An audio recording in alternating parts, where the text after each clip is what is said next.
Today's Metro News television forecast is brought to you by Greer Industries, improving people's lives for more than a century. Hey, welcome in. Got you a forecast heating up again for the next couple of days in the state. Got to 88 for a high yesterday in Charleston. That's a good dozen of degrees above average.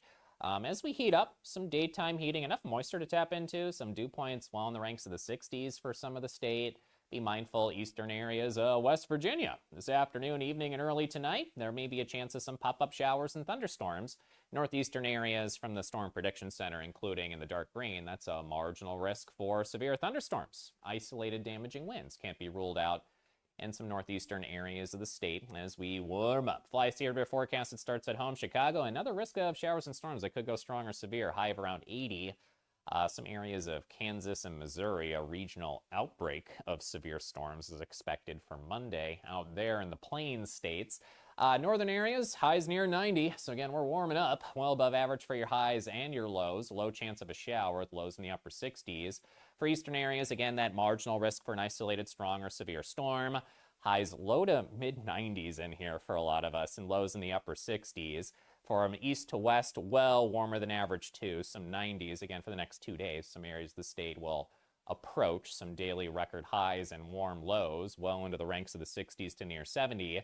And down to the south, 92, that would tie a daily record high in Charleston today, 91 in Huntington, and lows near 66 tonight. So 92, mostly sunny, Charleston likely dry with sunglasses and sunscreen sunshine to plan for. 91 Tuesday, 67 on Tuesday night, then a strong cold front slams into our warm and humid air mass, so I'll watch for some chances of showers and storms midweek. Lower temps with some daily slight chances of showers and storms, highs around the 70s Thursday and Friday. In 1914, the same year the first commercial flight soared and the Panama Canal opened, Greer Industries was born. Herbert and Agnes Greer began in Morgantown, West Virginia, striking the first pick into the limestone formation that would become the backbone of one of the state's great industrial legacies. From the roads we drive on, the buildings we build, and the communities we serve, Greer Industries has been delivering quality for decades. At Greer Industries, we've been improving lives for more than a century.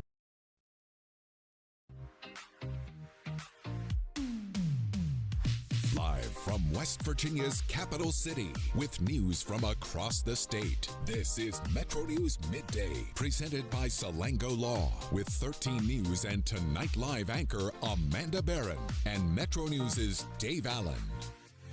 Talking data centers at the state capitol. I'm Jeff Jenkins, filling in for Dave Allen this hour. This is Metro News Midday. Metro News Midday is presented by Salango Law. SalangoLaw.com. Join in by calling 800-765-8255 or text 304-TALK-304. Let's go live to downtown Charleston. Here's Dave Allen. It is Monday, May 18th, 2026. Jeff Jenkins in for Dave Allen, third and final hour of the day of Metro News Midday. Thanks for joining us. Ryan Nicholson, our producer. Stephanie Polly, our producer. As we get you through this final hour of the day before we hand it over to Dave Weekly, back from vacation today, and Metro News Hotline with Dave coming up at 3:06. A lot to get to this hour. And as I teased there in the segment, there's discussion wrapping up right now at the state capitol about data centers. Of course, hot topic of discussion around the state of West Virginia, whether you're in the Eastern Panhandle, Putnam County, Tucker County, Mingo County. I mean, they're all over being talked about in various stages. And earlier today at the Capitol, there's some discussion because some lawmakers went to this meeting about data centers called Data Center World. And that was in Washington, D.C. in recent weeks. So had a panel of lawmakers at the Capitol last hour talking about what they learned. There was, they represented the state, or they went there, and what they learned about the data center topic. So this was kind of from the industry point of view. And so they had some interesting things to say. And then they took some questions from a couple of delegates. And a few of the delegates' questions kind of focused on what we've heard from communities about the concern of data centers. So we'll drop in a little bit of that discussion that took place last hour. We'll have that here in just a couple of minutes later this half hour. Also, we're going to give you the news of the day. A lot of things happening today as we get this week started here in West Virginia on a very hot day in the Mountain State. Yeah, it's getting almost into the 90s here this afternoon. Could break some record highs, according to the National Weather Service, for May 18th.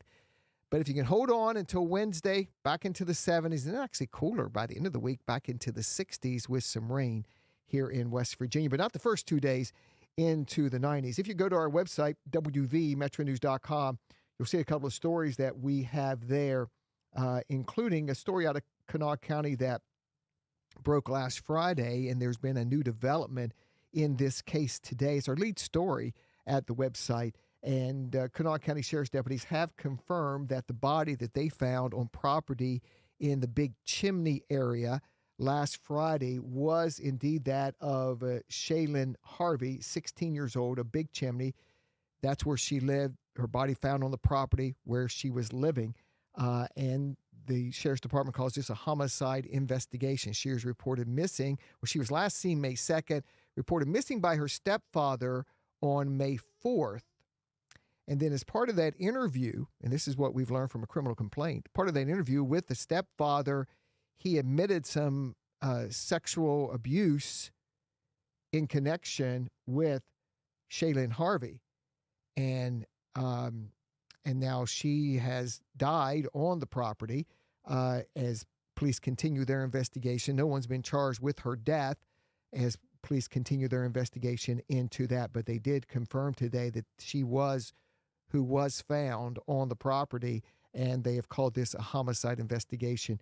You can read that story at wvmetronews.com. Also, a story about a death at the website. Another story that broke last Friday. It was announced late last Friday, Friday evening news conference by Parkersburg Police and Wood County authorities that they have charges now in the Gretchen Fleming case. And she was first reported missing back in late 2022. And a person of interest early on in that, a man identified as Preston Pierce. He was a person of interest. They talked to him several times over the months, and they found some human remains. A hunter in a remote part of Wirt County found some human remains last year. Those were tested, and then just recently, test results were returned, and those were the remains of Gretchen Fleming. And so the Wood County grand jury has now indicted Preston Pierce on 4 charges, including first-degree murder. And Pierce had his first appearance today. He was arrested in Asheville, North Carolina, had his first appearance today in court as he faces extradition back to West Virginia. Matthew Board is the police chief in Parkersburg, and he spoke earlier today on Metro News Talk Line. We assisted in Wirt County. The remains were sent for forensic testing, and here not too long ago, it came back that unfortunately that we had been it was Gretchen in Wirt County. Okay, so that was Police Chief Board there, and so Pierce was in a courtroom today, very very briefly. Still needs an attorney, and so he's scheduled to be back in court there in Asheville, North Carolina, in the first week of June. Scheduled to be in court there in the first week of June for his extradition. And as I mentioned during the first hour of Metro News Midday here, that during the 12 o'clock hour, that he'll eventually, when you face extradition from another state, you eventually get back to that state. Now, it depends on him in a lot of ways, how quickly that is. If Pierce waives extradition, then Wood County authorities, Parkersburg Police will go down there and get him and bring him back. And that'll be pretty quick. I mean, it'll be maybe just a couple of weeks. But if he chooses to fight extradition, then you have to get a governor's warrant and go through the process. So it takes a little longer, but eventually they do get you back to the state where you face the charges. Also, another development today in a case, also you can read about this at wvmetronews.com. 19-year-old Jacob Fields of Charleston was charged with murder last May. Just a few days after a gun went off that he was holding and killed a woman named Tiffany Adkins as she walked into the Sheets in Kanawha City in Charleston. He said from the beginning he was cleaning his gun and it went off, but prosecutors said that that's not what the evidence showed. They charged him with murder, but today he did plead to involuntary manslaughter, which is, in his testimony today in court was that it did accidentally go off, and so that's what prosecutors offered him. They did not take him to trial on a murder charge like they originally had charged him with. This is what Fields said in court today. I had thought I unloaded the firearm, magazine wasn't in it, and I get done with cleaning it, and I went to dry fire it, not really intentionally pointing it at anybody or anywhere specific. So that gun did go off, claiming the life of the 42-year-old Tiffany Atkins of Marmet, and now Fields will be sentenced coming up in July. Read more about that story at WVMetroNews.com. And taking place right now is the prosecution is giving its final closing argument in the case of Timothy Kennedy. This is the third week for the Timothy Kennedy trial. Kennedy is charged with first-degree murder, other charges in connection with the June 2023 shooting death of State Police Sergeant Corey Maynard. And Kennedy took the stand in his own defense last week, saying that he was high on meth. This has been the defense's argument, that he was high on meth, hallucinating, didn't know what he was doing at the time. The prosecutor in Mingo County said during his earlier part of his closing argument today that Kennedy shot Maynard more than once, and he also tried to get away from police, and there was a big manhunt as he ran from police, showing that he did know what he was doing, showing that there was malice in this case. So we'll see what the jury says. The defense has given its closing argument.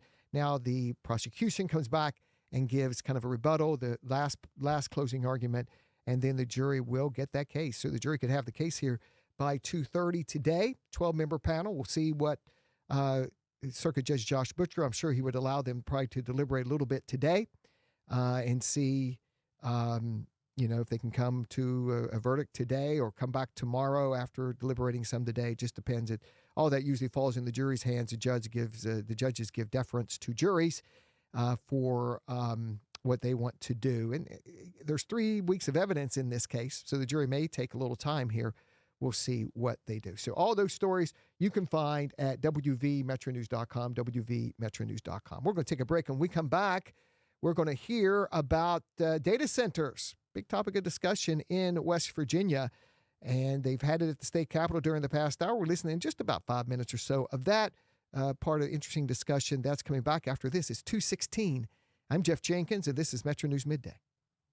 We'll be right back. This is Metro News Midday. Metro News, the voice of West Virginia. Nasal obstruction, stuffiness, blockage. Is it allergy? Is it sinus? A lot of times it may be both. The WV Medicine Sinus and Allergy Center is a clinic where we house all specialties that take care of allergies and sinuses together. You name it, we have it. It's one-stop shopping. Anything ENT that needs done for the citizens of West Virginia, we can provide that care. We're Panhandle Cleaning and Restoration, and we're gonna save you. We've got it down to a science, an absolute state of art. We do it all, restoration, cleaning, and reconstruction. When disaster strikes, just pick up the phone. We're Panhandle Cleaning and Restoration, and we're gonna save you. Sunshine, open roads, and a new Toyota from Dan Cava Toyota World. Lease an all-new Camry for as low as $398 a month. All new Tundras now up to $8,000 off. All new Tacomas now up to $4,500 off, or lease as low as $399 a month. $7,500 off the new BZ or 0% financing for 72 months. We've got a Toyota for you at Dan Cava Toyota World in Fairmont. Shop the world. Looking for a show that talks about everything? You found it. By the way, I'm really happy to talk about this as opposed to Ryan's opinion that being a sports fan is a bad thing. He said that it kept him from being stressed about it, not that it was a bad thing. They didn't have the stress. And, I mean, I've seen you pace. Yeah, you're only 30 and you look like that. So true. Join Dave Weekly and Coop weekdays for Hotline on Metro News Television. You own a boat because you love spending time on the water. Choose the outboard that allows you to make the most of it. Honda Marine's legendary reliability, ease of maintenance, and powerful performance keep you going strong. And they're all backed by the peace of mind protection of the industry's best limited warranty. Visit your Honda Marine dealer today and find out why it's more than an engine. It's your time on the water.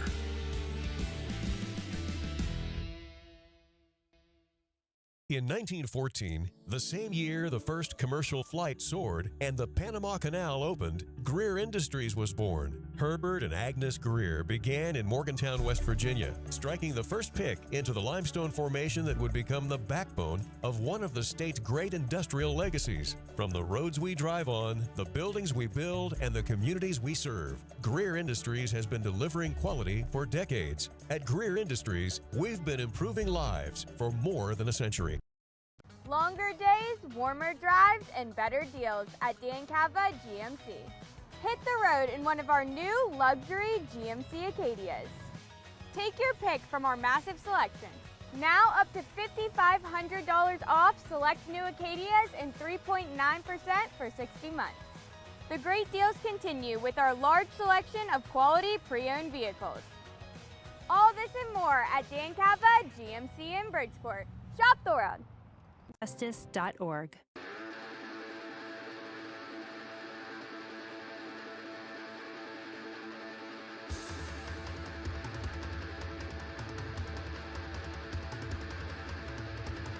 .220 on Metro News Midday. Jeff Jenkins with you, filling in for Dave Allen today. Thanks for joining us. Go to our website, News of the Day, WVMetroNews.com. The members of the House of Delegates are meeting and talking about several topics today at the state capitol. These aren't really interim committee meetings because the Senate would have to be involved in that, and the Senate's not there.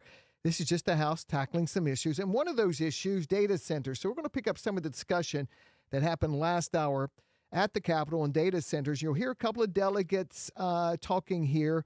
Jordan Maynor, one of the delegates, was discussing. Also, Tristan Levitt had some discussion. You'll hear a question from Mike Pushkin coming up here as they discuss data centers. Some of these delegates had gone to Data Center World, which is kind of an industry-based presentation of data centers in Washington, D.C. not long ago. So here's some of that discussion last hour at the Capitol. Was there any kind of, and this is to anybody who could maybe have this answer, was there any talk about transparency, specifically of the potential companies that would be interested potentially in coming to West Virginia?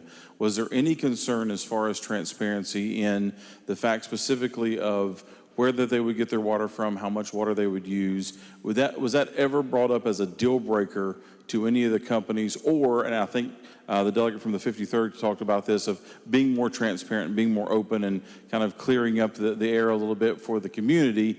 Is that, I guess, was there ever kind of an issue that, they don't want to, give that information, or would they be willing to share that to be able to help the citizens be a little bit more comfortable with what's going on? I'll just say, in the past on Delegate Maynor, I didn't hear any concerns about that from anybody. People are very, they again, it is imperative to them, these companies, right? This isn't just like a passion project or something, right? Especially some of these very large campuses, right? They see this as America's future, and so they want to do everything they can in a way that helps the community to appreciate what they're doing, that helps them to get the approvals that they need, and so I didn't hear any concerns about being very open and transparent about what they're doing. Yeah, and I'll reiterate what he said. I mean, just by nature of a business model, you're seeing certain areas of the country, they're pushing back on these due to either misinformation or what have you, whatever the reason. And I think there's a recognition that, hey, we have to do more transparency. We have to do more communication with community. And so we did hear several times the reiteration of that, of we have to get into these communities, we have to educate them, we have to be as open as humanly possible so the communities are welcoming and accepting of us. Thank you. Appreciate it. Thank you. Delegate Pushkin. Thank you, Mr. Chairman. And this question, I'll address it to the gentleman from the 53rd, Delegate Levitt. As you were addressing some of the myths involved, and one was that, and it's kind of a follow-up to what we were just talking about in regards to transparency. You said that you referred to it as a myth that these companies that want to put these data centers in don't want to be better partners with the communities, that they do want better communications with the communities that they're proposing this for. Would removing any type of local control that was included in House Bill 2014, and that's the part that really concerns a lot of us, that removal of local control, wouldn't that remove the incentive for them to reach out to the community? Because as far as I know, there haven't been a whole lot of town halls held by these companies. I'm most familiar with the one proposed in Putnam County. As far as I know, Google hasn't been out in the community discussing this with people. So that is a concern for a lot of people. Maybe not at data center world, but the people that live next to it, it is a concern. So you would still call that a myth that they don't want to talk to them? Because if not, they need to get out and talk to them. Well, a couple thoughts on that, and I hear your point, and Ms. Smith can probably address this better than I can, but as much as, again, a takeaway from mine was companies need to get out there and be messaging for these better. That said, it strikes me that they are somewhat caught a little bit because unless I'm mistaken, right, I don't think any of these projects has been approved by the state yet, right? So it's difficult to go and say these are the parameters when the parameters haven't yet been approved, right? There may be various modifications and other things that they have to go through in that process. So it's hard to come and say, here's the product that we have and it's a great one when they're not fully approved to, I won't say sell, right, but to come and implement that. So I do think that kind of results in maybe kind of a bifurcated set of things to educate on. One is just in general to educate on what data centers are generally and what they can do in a community and that they want to be a partner. But a lot of the specific questions of what is the water usage going to be and what's the model and whatever else, again, we're still in the nascent stage with the state. And so for anybody coming, to spend money on an education campaign and then not have the project approved would be, I think, not a wise use of time and resources for a company. So I think that's part of the duality that we have, is that no project is set in stone right now as far as I am aware.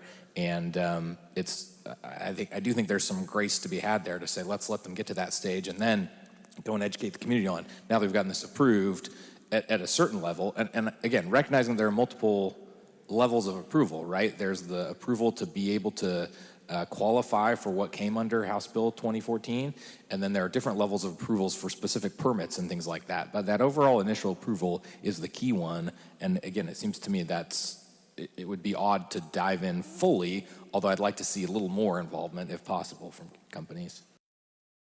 All right, so that's a good look there. That's about a 5-minute cut there, and I think it gives you a good look. They're talking about data centers at the Capitol earlier today, and Shawn Fluharty, delegate from Ohio County, is going to join us in just a couple of minutes to talk a little bit more about this. But I think that kind of catches the essence of kind of where some of the questions are.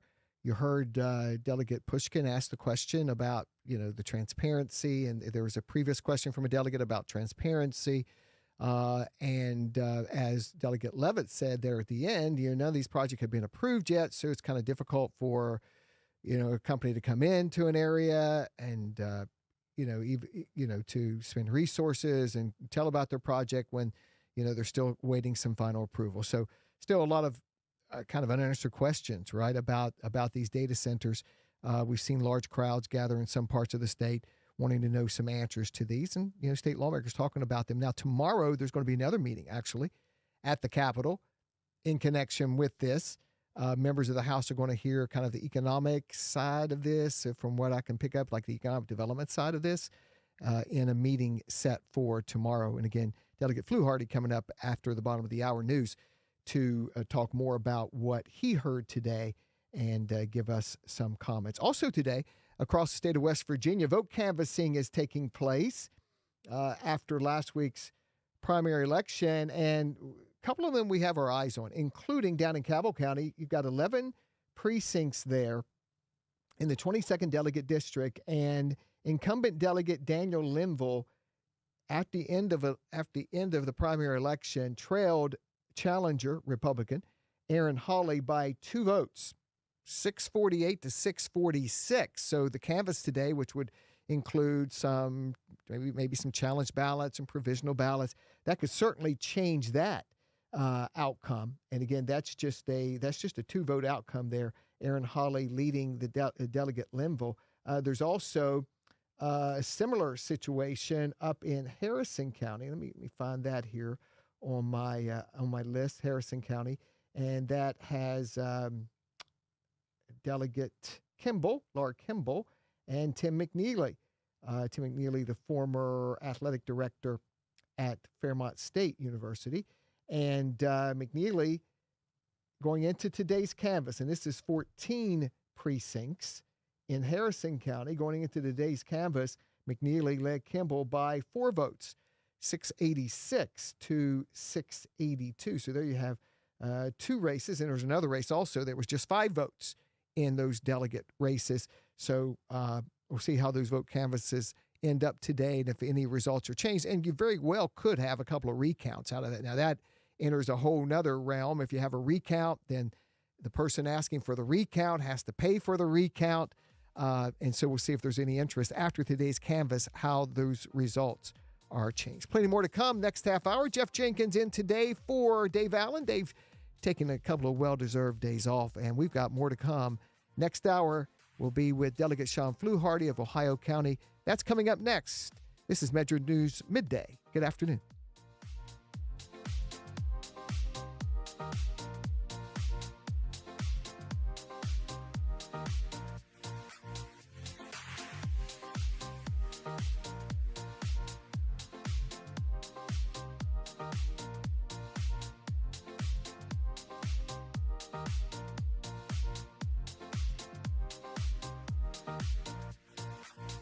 And now we'll go to the Metro News.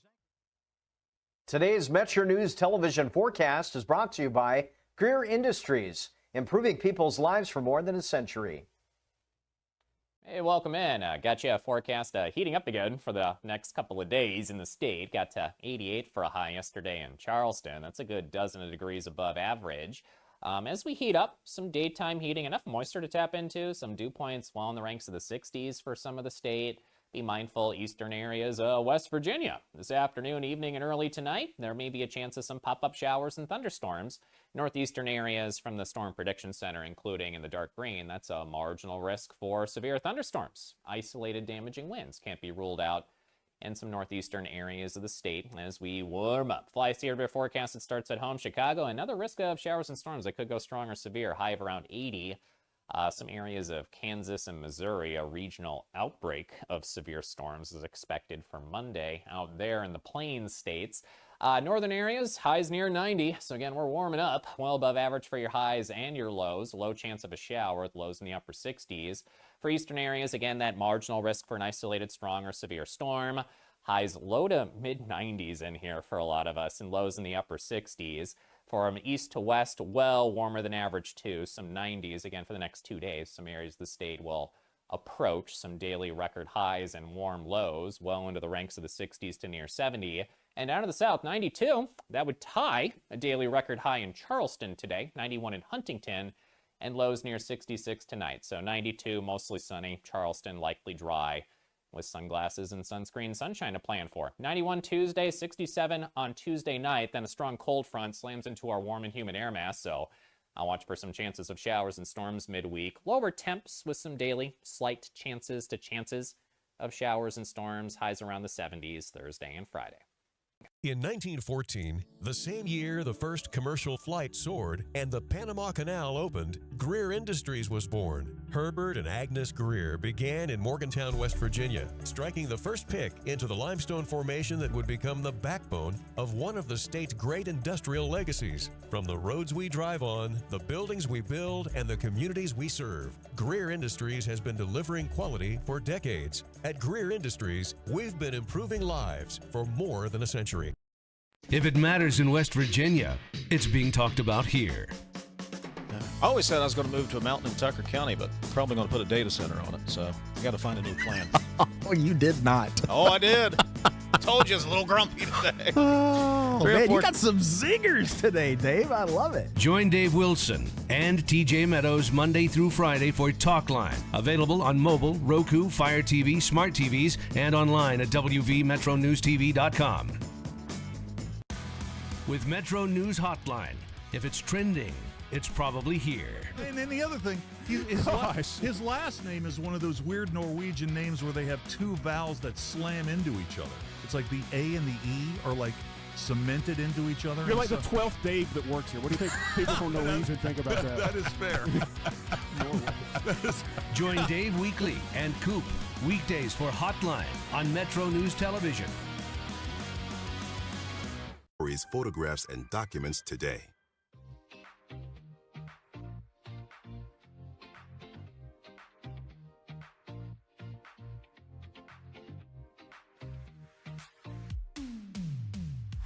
This is Metro News Midday, presented by Salango Law. SalangoLaw.com.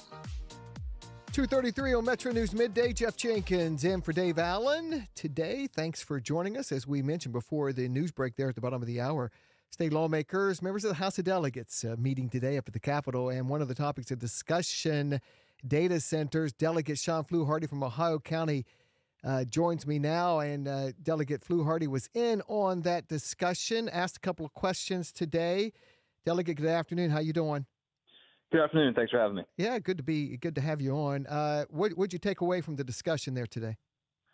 Well, and it was described as a meeting, and it felt more like an infomercial about why West Virginians should just accept data centers in their backyard without their approval.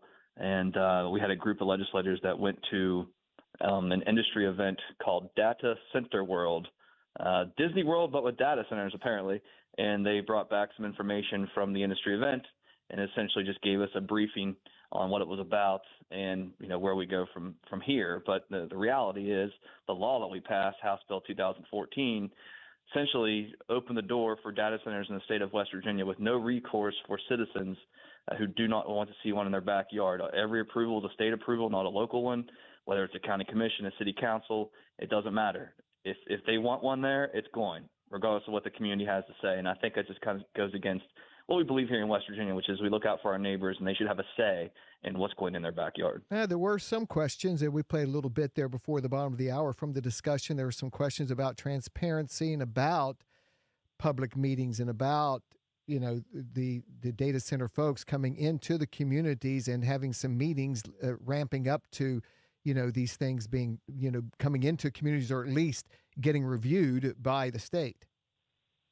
Sure, and that was kind of the premise of the questions today. I think that is still the main concern. It was the main concern when this legislation was running, and it remains the main concern today, which is local control. And I have a problem with big government Charleston deciding what's going to happen in many communities that they can't even find on a map, but they're going to put a data center there against the will of the people who live there. And so that's going to be a sticking point going forward. And we tried many times to make amendments to legislation to provide for more local control, and I think most people agree with it. It's not even an anti-data center point to be made, because I think in many areas it can work, but that doesn't mean that we have to take away local control for it to happen.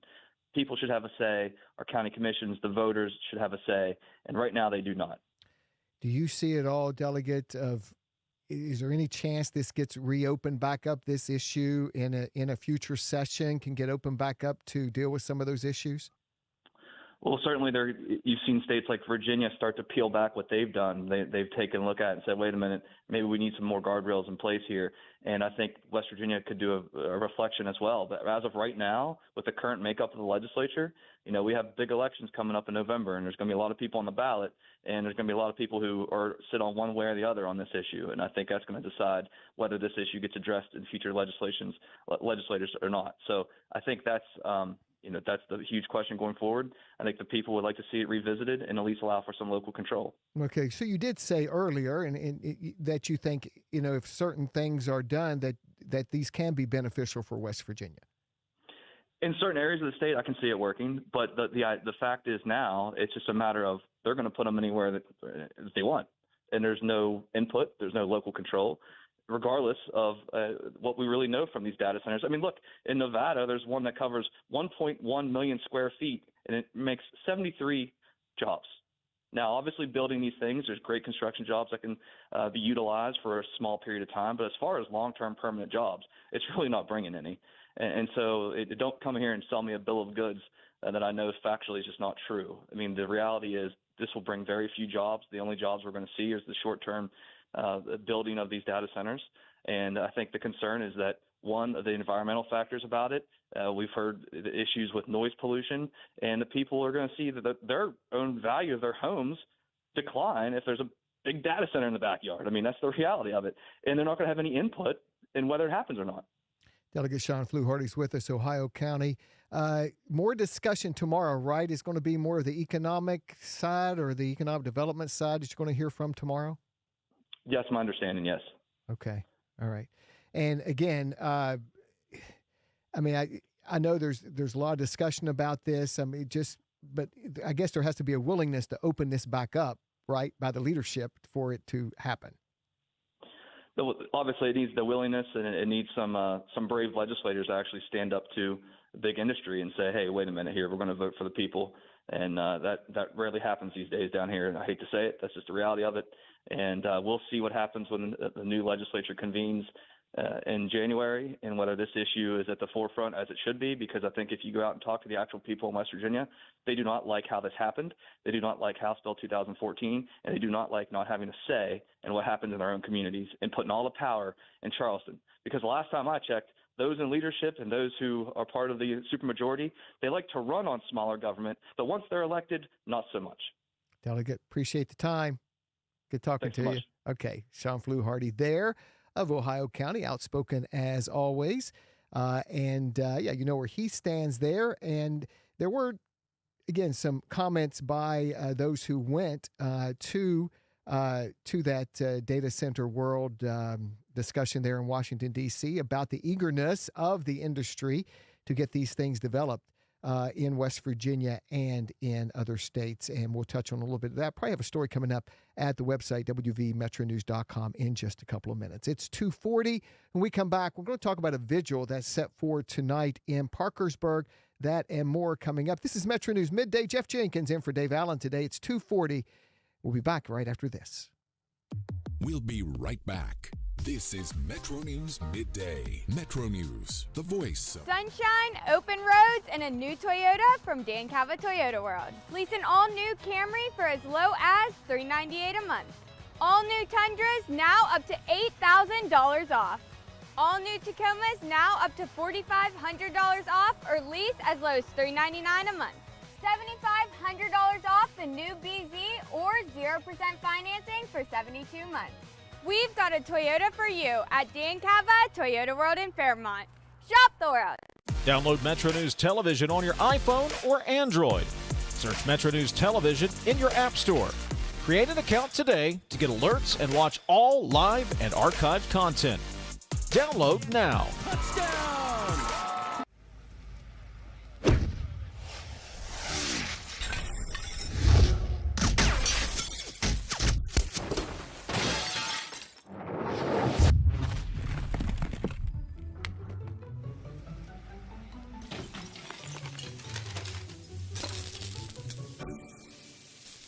I'm Sean Kovich, Mountaineer Golf Coach.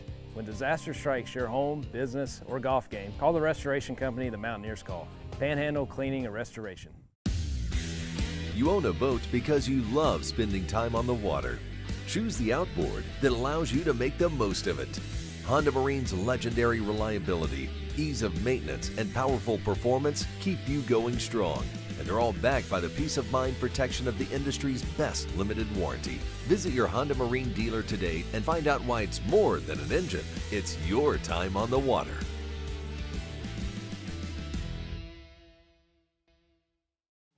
Nasal obstruction, stuffiness, blockage. Is it allergy? Is it sinus? A lot of times it may be both. The WV Medicine Sinus and Allergy Center is a clinic where we house all specialties that take care of allergies and sinuses together. You name it, we have it. It's one-stop shopping. Anything ENT that needs done for the citizens of West Virginia, we can provide that care. Longer days, warmer drives, and better deals at Dan Cava GMC. Hit the road in one of our new luxury GMC Acadias. All this and more at Dan Cava GMC in Bridgeport. Shop the world. If it matters in West Virginia, it's being talked about here. I always said I was going to move to a mountain in Tucker County, but probably going to put a data center on it, so I got to find a new plan. Oh, you did not. Oh, I did. Told you it's a little grumpy today. Oh, man, 304 you got some zingers today, Dave. I love it. Join Dave Wilson and TJ Meadows Monday through Friday for Talk Line. Available on mobile, Roku, Fire TV, smart TVs, and online at WVMetroNewsTV.com. Leading the efforts to build a stronger West Virginia, the High Technology Foundation has a proven plan to strengthen and diversify our state's economy. The I-79 Technology Park's high-capacity infrastructure continues to attract advanced federal operations that are driving economic growth. This keeps our young, educated residents in the state and brings West Virginians home. The High Technology Foundation, building a stronger West Virginia. Learn more today at WVHTF.org. Hunger in America at helpnokidhungry.org.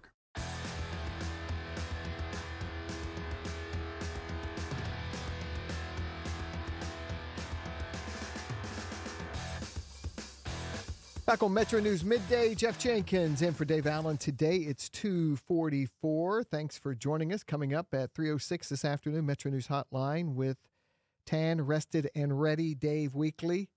Ready to come in, and we'll talk to Dave coming up before the top of the hour, get a little preview on what's going on as he settles into the hotline chair here in just a couple of minutes. Tonight in Parkersburg, there is a candlelight vigil that'll be held. All this coming after a key development in the case involving Gretchen Fleming. Now, Gretchen Fleming went missing in December 2022, and we've been covering the story since then. Last fall, a hunter in Wirt County made a discovery, found some human remains while hunting there in Wirt County. And if you know, of course, West Virginia's landscape there, geography of West Virginia, Wirt County right beside Wood County, a neighboring county there, and human remains were found there. Testing was done, and just recently that information came back that it was, tragically, the human remains of Gretchen Fleming. In connection with that, a man who was a person of interest from the beginning, a man identified, his name is Preston Pierce, a Wood County grand jury was able to, or the prosecutors in Wood County were able to secure an indictment in that, and Pierce was arrested. And so he is now in a North Carolina jail awaiting extradition back to West Virginia, charged with murder. Caci Petrehn is joining us now. She's with the Wood County Women's Rights Alliance. They will hold a candlelight vigil tonight. She's the vice president with Group Understand. And Caci, good afternoon. Good afternoon. How are you? I'm well. Thanks for joining us. I know you guys have been following this case all the way through. Give me your reaction to the charges and then what you have planned for tonight. Yes, absolutely. So, I mean, I think as a community, we've all been grieving Gretchen for, the last 4 years, well, 3.5. We've been following this case. You really can't go anywhere in Parkersburg without seeing signs searching for her. Even still, they're still up. So it's kind of felt like this dark cloud that has hung over our community. And we're a sleepy little river town. You just don't expect things like that to happen here. So it was a real wake-up call, especially as women living in the valley. I don't know any women anymore who go out alone here after what happened to Gretchen. Having charges being filed against Preston, in one way, it's very relieving, like there's finally some closure happening, but on the other hand, it's, we're still at the beginning of the judicial process, so I think some people are still kind of holding their breath. That being said, we wanted to create a space for our community to come together and be able to support one another and be able to grieve with one another. So we saw the need and we met it by organizing this candlelight vigil tonight at Point Park. We'll start seating around 8 p.m. The vigil itself actually starts at 8:30. We'll have a couple local pastors offering some words, as well as some music being played where we can all just come together and grieve and support one another, as well as support her family. Caci, this is one of those cases where you hear, when went missing. No explanation for that at first. No, really, she was seen in an establishment and then, went missing. And then basically the worst fears we realized, right? And that's what we've come to what we've come to learn. Absolutely. And I think, for a huge chunk of our community, we were still holding out hope that, maybe she just left or maybe she's still out there. And so it's good to have the closure, but it is obviously still very sad and heartbreaking that something like this could happen. Mm-hmm. And you mentioned it kind of gripped the community. I would expect you would probably get a pretty good turnout tonight, you think? Yeah, actually far more. So initially, she's just a few years younger than me, so we have a lot of shared fringe friends within our orbits. And so initially when we started planning this, it was for that group of people, for those group of folks, and we decided to open it up to the public, and there's been an overwhelming response, which is great. I mean, we want to be able to foster a space for everybody to come together because, at the end of the day, regardless of what's happening with Preston, Gretchen was important. Gretchen was a person. She was loved. She was valued. She was somebody's daughter, somebody's granddaughter, and we really want to honor her memory. Mm-hmm. And you've learned more and more about her over the last couple of years, and although you may not have known her personally, what have you found out about her? What have you learned about her? So she, even though I didn't know her personally, I'm certain she is a girl that I would have loved. She was involved in different activism groups. She had pictures at the Women's March in D.C. in 2017. There were photos of her speaking at a protest downtown. She definitely seemed like an artistic, free spirit. And so, again, give the particulars tonight, Caci, if you would, about your candlelight vigil. Yes, absolutely. So we will be holding the candlelight vigil at Point Park in Parkersburg, West Virginia. We will begin seating at 8 p.m. The service will begin at 8:30 p.m. We will have local pastors Annie McMillan and Shauna Hyde speaking and offering prayer. We will also have music by Moon King, and we will have some light refreshments and snacks available. Okay, Caci Petrehn, Vice President of the Wood County Women's Rights Alliance. Thanks for joining us this afternoon. I appreciate it. Absolutely. You have a good afternoon. Okay, you too. Thanks a lot. All right. And that's information about that candlelight vigil tonight in connection with the Gretchen Fleming case. It's 2:50, not 8:50, 2:50. And we're going to catch up with Dave Weekly coming up here in just a couple of minutes. Jeff Jenkins in for Dave Allen today. This is Metro News Midday right after this. We'll be right back. This is Metro News Midday. Metro News, the voice of West Virginia. Download Metro News Television on your iPhone or Android. Search Metro News Television in your app store. Create an account today to get alerts and watch all live and archived content. Download now. Leading the efforts to build a stronger West Virginia, the High Technology Foundation has a proven plan to strengthen and diversify our state's economy.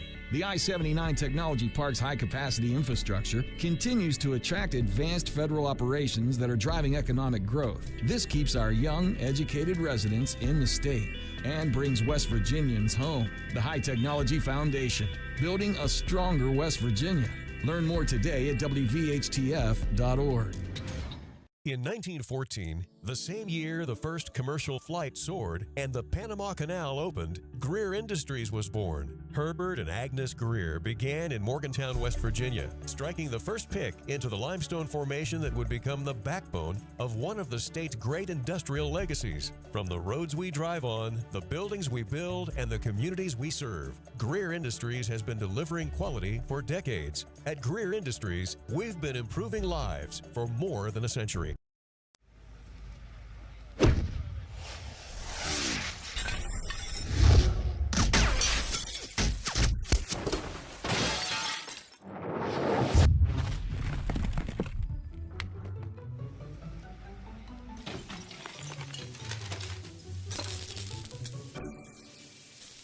I'm Sean Kovich, Mountaineer Golf Coach. When disaster strikes your home, business, or golf game, call the restoration company the Mountaineers call. Panhandle Cleaning and Restoration. You own a boat because you love spending time on the water. Choose the outboard that allows you to make the most of it. Honda Marine's legendary reliability, ease of maintenance, and powerful performance keep you going strong.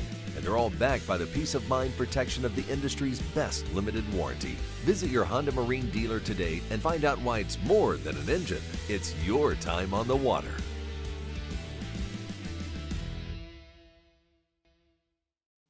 Nasal obstruction, stuffiness, blockage. Is it allergy? Is it sinus? Odd times it may be both. The WV Medicine Sinus and Allergy Center is a clinic where we house all specialties that take care of allergies and sinuses together. You name it, we have it. It's one-stop shopping. Anything ENT that needs done for the citizens of West Virginia, we can provide that care. Sunshine, open roads, and a new Toyota from Dan Cava Toyota World. Lease an all-new Camry for as low as $398 a month. All new Tundras now up to $8,000 off. All new Tacomas now up to $4,500 off or lease as low as $399 a month. $7,500 off the new BZ or 0% financing for 72 months. We've got a Toyota for you at Dan Cava Toyota World in Fairmont. Shop the world. Download Metro News Television on your iPhone or Android. Search Metro News Television in your App Store. Create an account today to get alerts and watch all live and archived content. Download now. Touchdown!